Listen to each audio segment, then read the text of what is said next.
Assalamualaikum teman-teman. Perkenalkan, kami dari kelompok 22 yang beranggotakan Nidaur Rahmah. Dan nama saya Jelmi. Kami dari jurusan Psikologi Islam UIN Antasari Banjarmasin. Video ini kami buat untuk memenuhi tugas ujian tengah semester Biopsikologi yang diampu oleh Bapak Imaduddin MA. Sebelumnya, apakah teman-teman pernah mendengar istilah sipilis? Atau teman-teman sudah pernah mendengar tetapi belum mengetahui secara jelas apa sih sipilis itu? Nah, di sini kami akan menjelaskan beberapa poin penting mengenai penyakit sipilis. Bahasan yang pertama yaitu definisi sipilis. Apa itu sipilis? Sipilis atau Raja Singa merupakan penyakit infeksi menular seksual atau IMS yang disebabkan oleh bakteri yang dapat menginfeksi kulit, mulut, alat kelamin, serta sistem saraf. Penyakit ini disebut juga dengan Raja Singa. Sipilis biasanya dimulai dengan luka yang tidak menyakitkan pada alat kelamin, dubur, atau mulut Anda. Sipilis menular dari orang ke orang lewat kontak kulit atau selaput lendir atau mukosa dengan luka. Jika terdeteksi lebih awal, sipilis akan lebih mudah disembuhkan dan tidak akan menyebabkan kerusakan permanen.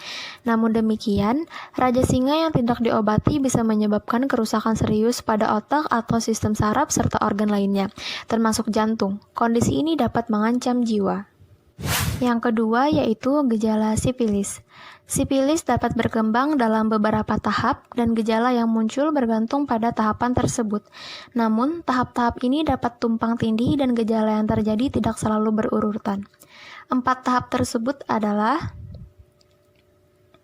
primer, sekunder, laten atau tersembunyi, dan yang terakhir yaitu tersier. Yang pertama yaitu sipilis primer. Seseorang dengan sipilis primer umumnya mengalami luka di tempat infeksi awal. Luka ini biasanya terdapat di sekitar alat kelamin, sekitar anus, atau mulut. Luka ini biasanya berbentuk bulat dan dinamakan kanker. Gejala Raja Singa akan muncul 2-4 hari setelah terjadi infeksi, termasuk kanker yaitu saat bakteri masuk ke dalam tubuh. Sipilis jenis ini sering terasa pada alat kelamin, tapi juga bisa dilihat di mulut atau rektum jika kedua bagian tersebut terlibat dalam aktivitas seksual. Umumnya gejala ini akan sembuh dengan sendirinya dalam kurun waktu 1 hingga 5 minggu. Yang kedua, sipilis sekunder. Dalam beberapa minggu setelah penyembuhan kanker yang asli, Anda mungkin akan mengalami ruam yang di sekujur tubuh Anda, termasuk telapak tangan dan kaki. Ruam ini biasanya tidak gatal dan dapat disertai kutil di mulut atau area kelamin Anda. Beberapa orang dengan sipilis sekunder juga mengalami rambut rontok, nyeri otot, demam, sakit tenggorokan, hingga pembengkakan kelenjar getah bening. Seperti tahap pertama atau tahap primer, gejala-gejala di atas dapat hilang dengan sendirinya.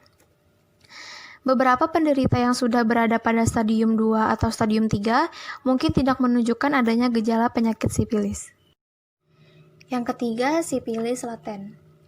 Sipilis laten terjadi di antara tahap kedua atau sekunder dan tahap ketiga atau tersier. Pada tahap laten, Anda tidak mengalami gejala apapun dari penyakit Raja Singa ini.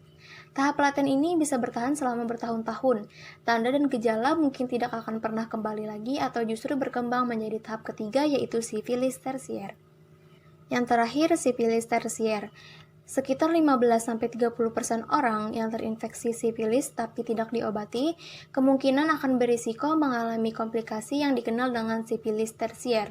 Tahap 3 dari gejala sipilis muncul 10-40 tahun setelah infeksi awal. Dalam tahap ini, sipilis akan merusak otak, saraf, mata, jantung, aliran darah, hati, tulang, dan otot. Jenis sipilis berdasarkan gejala. Yang pertama ada neurosipilis. Pada tahap manapun Raja Singa bisa menyebar dan menyebabkan kerusakan. Salah satu kerusakan yang mungkin terjadi adalah kerusakan otak dan sistem saraf, neurosipilis, serta mata sipilis okular. Yang kedua ada sipilis bawaan. Bayi yang lahir dari ibu dengan sipilis dapat terinfeksi melalui plasenta atau selama kelahiran. Kebanyakan bayi baru lahir dengan sipilis bawaan tidak mengalami gejala apapun. Namun, beberapa bayi mengalami ruam pada telapak tangan dan telapak kaki mereka. Tanda-tanda dan gejala sipilis pada bayi lainnya mungkin termasuk ketulian atau kelainan bentuk gigi. Bayi yang memiliki raja singa bawaan juga bisa dilahirkan terlalu dini atau prematur, dilahirkan meninggal, atau meninggal setelah lahir. Yang ketiga, ada penyebab sipilis. Apa sih penyebab sipilis? Penyebab sipilis alias raja singa adalah bakteri dengan nama Treponema pallidum. Infeksi biasanya terjadi karena adanya kontak seksual. Bakteri masuk ke tubuh melalui celah atau luka di kulit atau selaput lendir Anda setelah melakukan kontak dengan orang yang terinfeksi sipilis. Penyakit ini tidak menular melalui penggunaan toilet umum, bak mandi, pakaian, peralatan makan, atau dari gagang pintu, kolam renang, dan pemandian air panas. Sipilis menular selama tahap primer dan sekunder dan kadang-kadang pada periode laten awal. Diagnosis sipilis. Apa saja tes yang paling umum untuk mendeteksi sipilis? Dokter dapat membuat diagnosis berdasarkan riwayat medis dan pemeriksaan tubuh pasien dengan memperhatikan organ seks, mulut, dan anus. Jika terdapat tanda penyakit menular seksual ini sekecil apapun, sebentuk kecil irisan jaringan atau cairan penyakit akan segera diteliti untuk mengetahui jenis bakteri menggunakan mikroskop lapang gelap. Sebuah tes darah atau dikenal sebagai VDRL dilakukan untuk menentukan apakah terdapat antibodi atau zat yang dihasilkan oleh sistem kekebalan tubuh untuk melawan infeksi dari bakteri Treponema pallidum. Pengobatan sipilis. Pengobatan apa saja yang dapat dilakukan untuk sipilis? Pertama, ketika telah didiagnosis pada tahap awal, pengobatan sipilis tergolong mudah. Strategi pengobatan sipilis akan tergantung pada gejala dan berapa lama Anda telah memendam bakteri tersebut. Pengobatan untuk sipilis tidak membuat Anda kebal, artinya Anda tetap bisa menderita penyakit ini lebih dari sekali. Jika pemeriksaan Anda positif, pasangan Anda juga harus diperiksa dan diobati. Kemudian, kerusakan yang disebabkan oleh sipilis ini, jika terlambat ditangani, tidak dapat dihilangkan.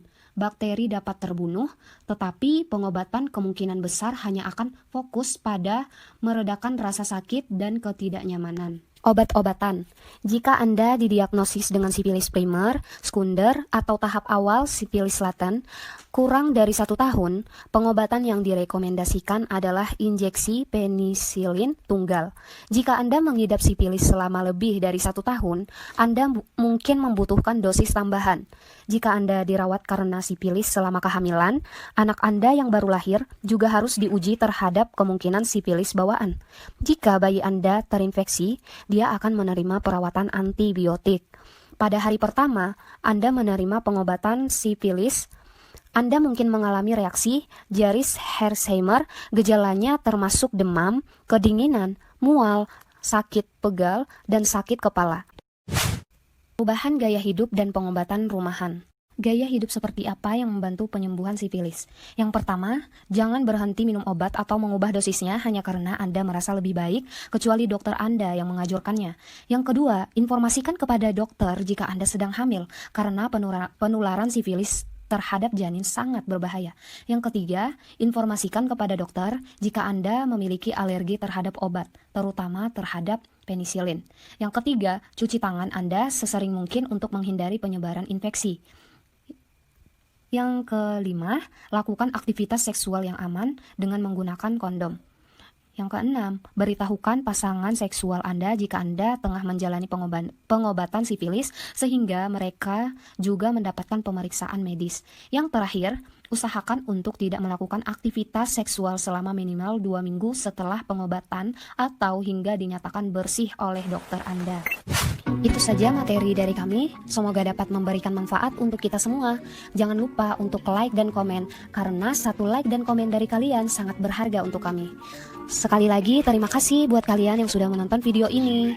Mohon maaf apabila kami ada salah dalam menjelaskan materi. Saya pamit undur diri. Wassalamualaikum warahmatullahi wabarakatuh.